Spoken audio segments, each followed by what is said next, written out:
வணக்கம் நண்பர்களே. இன்றைக்கி நம்ம வந்து ஒரு முக்கியமான பிளேஸை தான் பார்க்கறதுக்காக போயிட்டுருக்கோம். ஸோ அதுதான் வந்து கங்கை கொண்ட சோழபுரம். ஸோ அந்த இடம் வந்து ரொம்பவே யூஸ்ஃபுல்லாக இருக்கும். இந்த வீடியோ வந்து எண்டு வரைக்கும் பாருங்கள். நீங்களும் அந்த பிளேஸ்க்கு வந்து வரணுன்ட்டு மறுபடியும் ஆசைப்படுவீங்க இந்த வீடியோட எண்டிங்கில். ஸோ அந்த பிளேஸ்க்கு இப்போ நம்ம போயிட்டுருக்கோம். ஸோ வாங்க அந்த இடத்துக்கு போயிட்டு டேரெக்டாக நான் வந்து எக்ஸ்பிளைன் பண்ணுறேன்.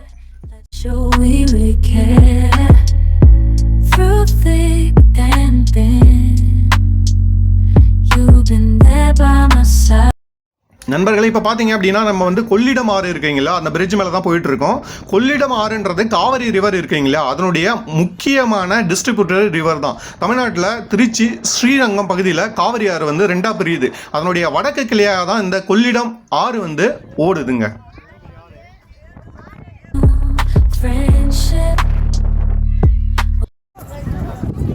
நண்பர்களே, நம்ம வந்து இப்போ வந்து கங்கை கொண்ட சோழபுரத்துக்கு வந்திருக்கோம்.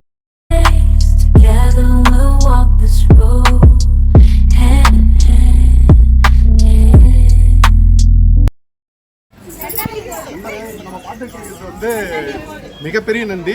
இது வந்து 1000 ஆண்டுகளுக்கு முன்னாடி வந்து ராஜேந்திர சோழனால் கட்டப்பட்டது. இது வந்து வெறும் சிவன் கோவில் மட்டுமில்லை, சோழர்களின் தலைநகரம் அப்படின்னு சொல்கிறாங்க.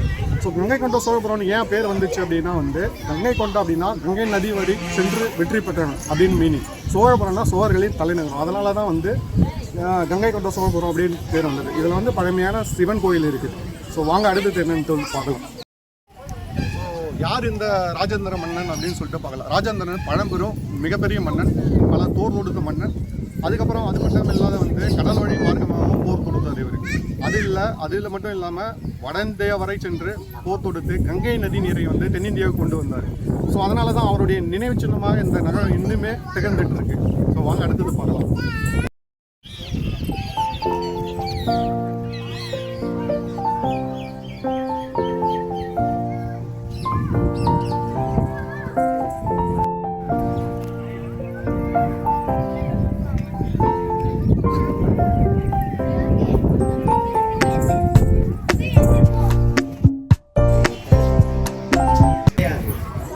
நண்பர்களே, நீங்கள் பார்த்துட்டு இந்த நதியை வந்து ரொம்ப சக்தியான நதி.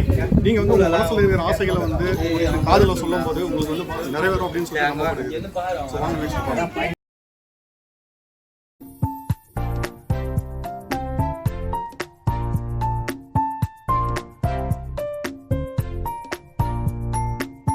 இந்த கோவில் முழுச பார்த்தீங்க அப்படின்னா தமிழ் கல்வெட்டுகள் வந்து நிறைஞ்சிருக்கு. அதாவது சோழர்களின் ஆட்சி, பொருளாதாரம், தானங்கள், அதுக்கப்புறம் வந்து பார்த்தீங்கன்னா கோவில் நிர்வாகம் பற்றிய தகவல் வந்து இந்த கல்வெட்டுகள் வந்து கிளியராக கொடுக்குது.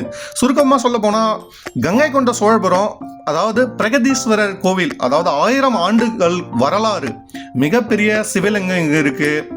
உச்ச சோழர்கள் கட்டிய சிற்பக்கலைக்கு ஒரு உதாரணமாக திகழ்து.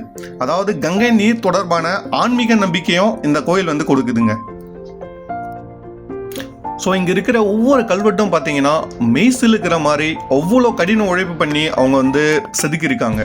அதாவது அந்த காலத்தில் வந்து டெவலப்மெண்ட்ஸ் இல்லாத காலத்துலேயும் கூட இவ்வளோ ஒரு இன்ஜினியரிங் ஒர்க்கோட வந்து அழகாக வந்து சிற்பங்களை வந்து செதுக்கியிருக்காங்க.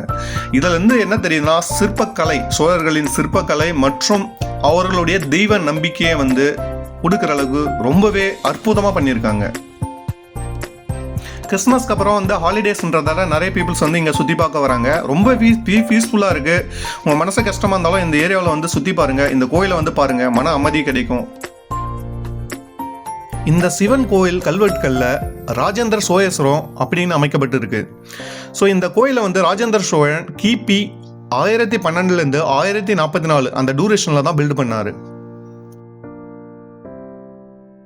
இந்த கோயில் பார்த்தீங்க அப்படின்னா வந்து கல்லை வச்சு பில்ட் பண்ணியிருக்காங்க முழுக்க முழுக்க. அடுத்து பார்த்தீங்கன்னா வந்து கோவில் அமைப்பு பார்த்தீங்க அப்படின்னா இந்த கோவிலில் ஃபஸ்ட்டு பார்த்தீங்கன்னா கருவறை, இதுதான் வந்து சிவலிங்கம் இருக்கிற இடம். ஸோ அர்த்த மண்டபம், அடுத்தது பார்த்தீங்கன்னா தூண் கொண்ட மகா மண்டபம் அப்படின்னு சொல்லுவாங்க. அடுத்தது பார்த்தீங்கன்னா தனி நந்தி மண்டபமும் இருக்குது. அதாவது 2 துணை சன்னதிகள் இருக்குது. சிம்மக்கேணி எனப்படும் படிக்கட்டு கிணறும் இங்கே இருக்குது. இந்த கோவிலுடைய கோபுரத்தை பார்த்தீங்கன்னா 9 தளங்களை கொண்டு இருக்கு. 49 மீட்டர் உயரம் இருக்கு. இது சோழர்களின் உயர்ந்த கட்டட கலைக்கு ஒரு சிறந்த உதாரணமாக திகழ்து. சிவலிங்கத்தின் சிறப்பு என்ன அப்படின்னு பார்த்தீங்கன்னா இங்குள்ள சிவலிங்கம் வந்து 3.96 மீட்டர், அதாவது 3.96 மீட்டர் உயரம் இருக்கு. ஸோ இது வந்து உயரமான சிலைகளில் ஒன்றாக கருதப்படுது. நண்பர்களே, இந்த கோயிலுடைய முக்கியமான சிறப்பு என்னன்னா இங்குள்ள சிற்பங்கள் தான். அதாவது சோழர்கால சிற்பக்கலைன்னு ஒரு மாஸ்டர் பீஸ் அப்படின்னு சொல்லலாம். இங்குள்ள ஒவ்வொரு சிலையும் நுணுக்கம், மென்மை, உயிரோட்டம் இதை காட்டும் விதமாக வந்து செதுக்கப்பட்டு இருக்கு. ஸோ நண்பர்களே, இந்த வீடியோ ரொம்ப யூஸ்ஃபுல்லாக இருக்கும்னு நம்புறேன். இந்த வீடியோ பிடிச்சிருந்தா லைக் பண்ணுங்க, உங்க நண்பர்களுக்கும் ஷேர் பண்ணுங்க, மற்றும் நம்ம சேனலை வந்து சப்ஸ்கிரைப் பண்ணுங்க. மீண்டும் ஒரு நல்ல பதிவோட அடுத்த வீடியோவில் சந்திக்கலாம். நன்றி நண்பர்களே.